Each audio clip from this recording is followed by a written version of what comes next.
In this video, I'm going to give a short recap of a bike trip I just got back from.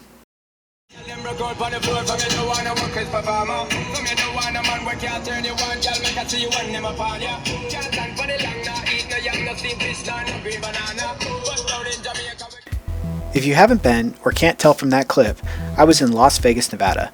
While not normally a mountain bike destination, I wanted to take a short break from our Pacific Northwest winter and fly south for some weather we normally only get in the summer.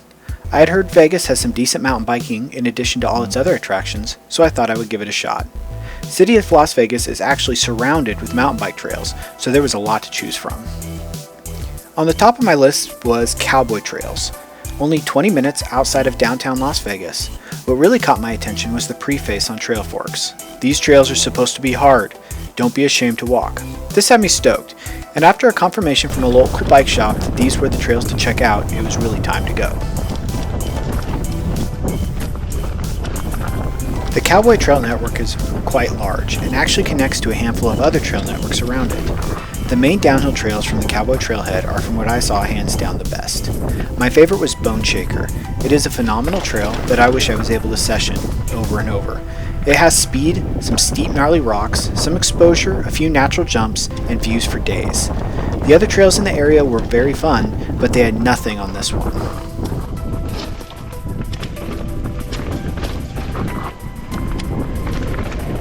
The only downside to the Cowboy trails was the climb to the top.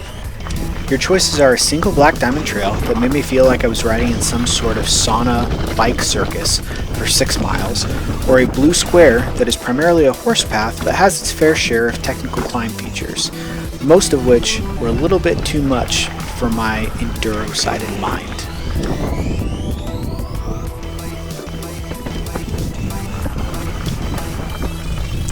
In the near future, I will be posting a video of the entirety of Bone Shaker, as it has jumped into the list of my all-time favorite trails. It feels like someone took a piece of Squamish and dropped it in the desert.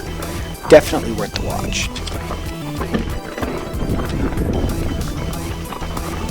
I actually went back to Cowboy trails for a second day of riding there just due to how much fun I had the first time around.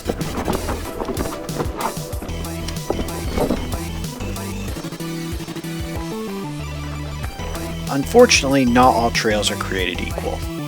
One of the trails I was most excited for before going was Ebb'nflow, a single black diamond trail that, according to Trail Forks, is a great trail for the expert, not recommended for the beginners, as this trail is a black diamond, has some other parts that are double black diamond.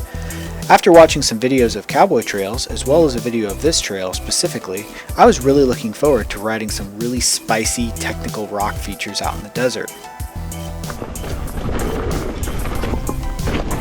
The catch was, this was not the trail for that. There are a few somewhat spicy sections, a few steep rock rolls that are quite short, and a couple of sketchy areas that you need to kind of pay attention to.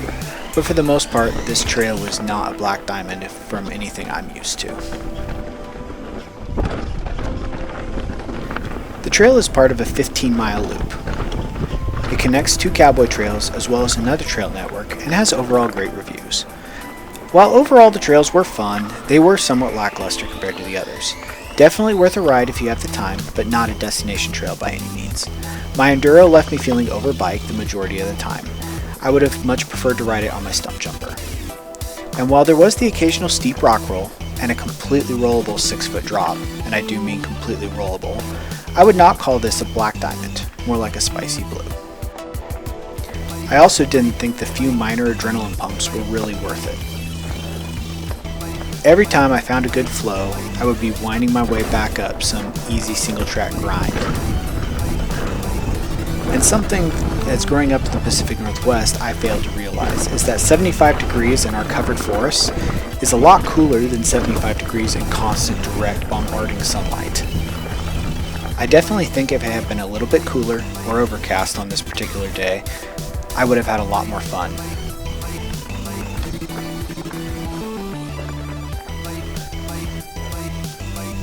After Ebb'nflow, I checked out 3 Mile Smile and Techno.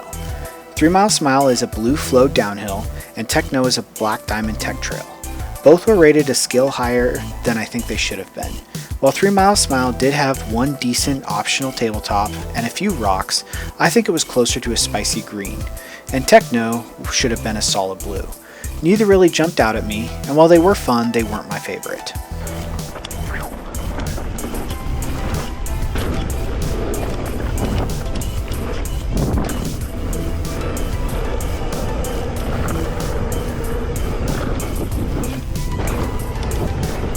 One thing I really did like about 3 Mile Smile is how fast you could ride.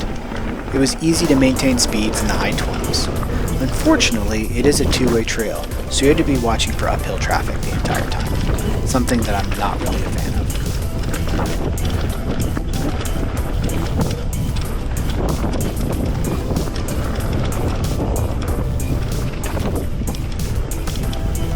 Techno, on the other hand, feels like a tame version of Bone Shaker over in the Cowboy trails. It didn't have any of the exposure, and the rock rolls were extremely mild in comparison, but it was still fun in its own way.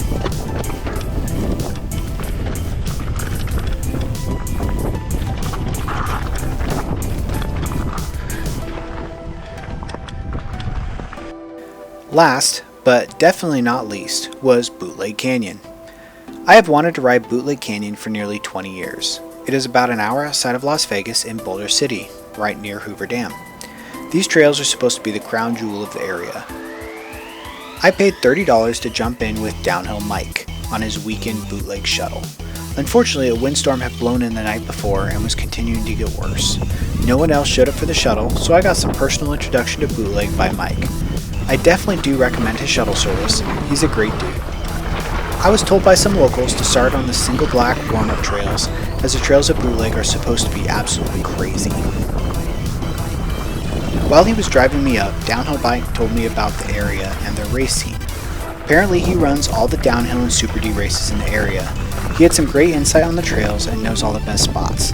He only charges $30 a day for 6 shuttle runs or $10 per shuttle, a great value if you don't want to ride or self-shuttle to the top.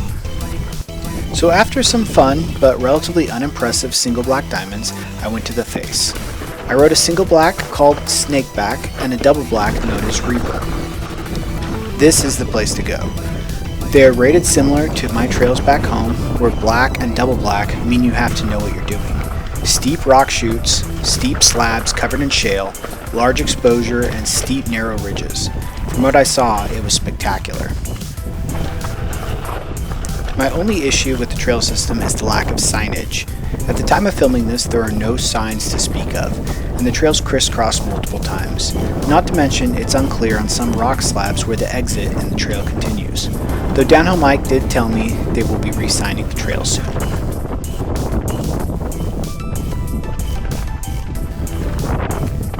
Unfortunately, the wind just got worse, and with a vengeance, and after a few close calls, including nearly getting my bike blown out from under me on a little jump, I decided to call it a day after only 3 laps.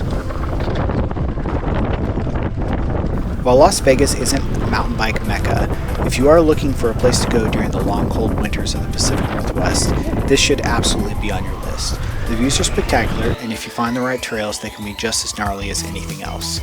Not to mention, you have a city right near you for some great after-ride activities. Thanks for watching Lion's MTB Trail Tours.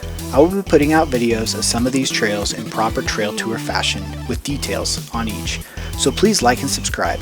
And if there are any other trails you want me to tour or items to review, please leave a comment.